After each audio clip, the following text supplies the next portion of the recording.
আজকের দিনটা ছিল 12th জুলাই, আজকে শনিবার। আগের ব্লগটায় যেমনটা তোমাদের সাথে শেয়ার করেছিলাম যে আজকে আমি আমার ননদের বাড়িতে এসেছি, যেটা ব্যাঙ্গালোরেই মাথিকেরের দিকে, মানে হেব্বাল পেরিয়েতে ওরা নতুন বাড়ি কিনেছে। সেটা দেখার উদ্দেশ্যে আজকে আসাটা। সেই জন্য নতুন বাড়ির জন্য একটা সুন্দর গিফট নিয়েও চলে এসেছিলাম। আর এই যে আমরা প্রায় 1:30টার দিকে পৌঁছে গিয়েছি।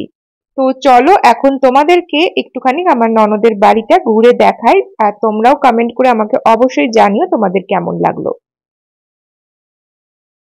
ফ্ল্যাটটা যেহেতু কর্নার ফ্ল্যাট, সেজন্য সামনেটার অনেকটা জায়গা নিজেদের মতন করে ইউজ করতে পেরেছিল।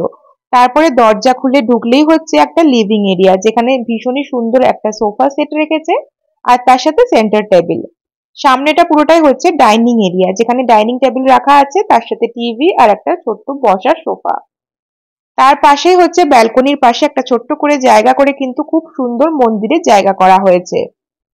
মন্দিরেরটা থেকে একটু সাইডে ঢুকে গেলেই হচ্ছে এটা থার্ড রুমটা, যেখানে ওরা এখন সিঙ্গেল একটা বেড রেখেছে আর তার সাথে একটা স্টাডি টেবিল আর একটা কাবার্ড আছে হচ্ছে।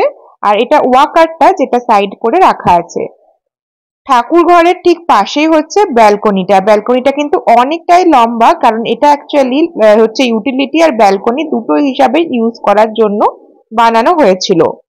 ব্যালকনি থেকে ঢুকলে এই পুরো ভিউটা দেখতে পাওয়া যায়, যেটা হচ্ছে ডাইনিং এরিয়া আর লিভিং এরিয়া। প্রত্যেকটা কালার চয়েস থেকে প্রত্যেকটা ফার্নিচারের ডিজাইন, কালার, লাইটের কালার আমার তো ভীষণ ভালো লেগেছে। আর তারপরে ডাইনিং টেবিল থেকেই সামনে হচ্ছে কিচেনটা।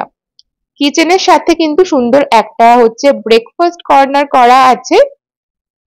এখানে এই টেবিলটা হচ্ছে ফোল্ডেবল, এটা ইউজও করা যেতে পারে, আবার কখনো যখন দরকার নেই তখন এটা নামিয়ে রাখা হবে, তাতে জায়গাটা অনেকটা বেঁচে যায়। কিচেনটা বেশ সুন্দর বড় আর হচ্ছে ইউ শেপের, এটা এল শেপের নয়, ইউ শেপের। আর কিচেনের পাশে এটা একটা ওয়াশরুম ছিল, যেটাকে ওরা চেঞ্জ করে কিন্তু ইউটিলিটি করে নিয়েছে, যার জন্য ব্যালকনিটা অনেকটাই লম্বা ইউজ করা যায়। আর ইউটিলিটিটাও কিচেনের সাথে থাকলে সুন্দর ইউজ করা যায়। তারপরে সোজা বেরিয়ে আসলে দুদিকে দুটো রুম আছে। সামনের এইটা হচ্ছে সেকেন্ড বেডরুম, যেখানে শুভ আছে আর কি। তো এখানে একটা বেড, ওয়ার্ড্রপ আর একটা ছোট্ট স্টাডি টেবিলও আছে, আর তার সাথে ড্রেসিং এরিয়াও আছে। দুটো রুম একদম সামনাসামনি, আর মাঝখানটায় হচ্ছে কমন বাথরুম আছে।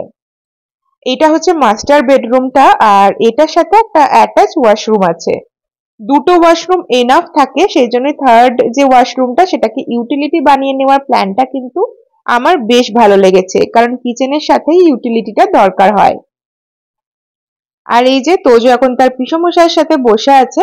প্রত্যেকটা বাড়ির কার্টেন থেকে শুরু করে আর এই যে ফল সিলিং এর লাইট, ফল সিলিং এর ডিজাইন, ফার্নিচার, কালার, সমস্ত কিছু আমার ভীষণ ভালো আর স্নিগ্ধ লেগেছে।